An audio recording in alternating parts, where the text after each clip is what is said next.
I think one thing I do as a leader in my practice that I didn't have, I can't say I didn't have, I did have a few bosses that without a doubt understood this, but I definitely understand that a job is just a means to your end and not the end all be all. So usually, and this was actually modeled by a previous practice I was at, I was told once, there's nothing that goes on inside this office that's more important than what you're doing at home. So if there's something that you have to handle, we want you to handle it. Having said that, we also still have a business to run. So there has to be that balance. But I think one of the things is, we want you to understand that it's okay to run out for an hour and go to a program at your kid's school.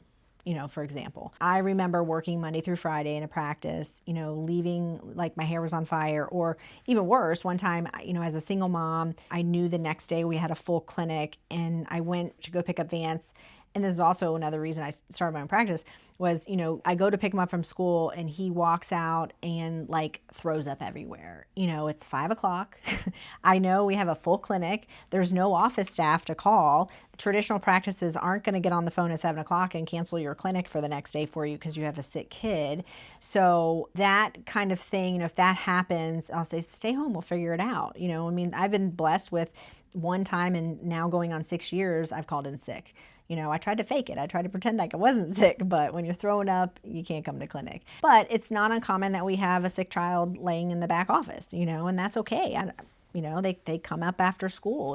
We allow staff to understand that we get that they're moms or they have families at home, and their families are part of our practice too.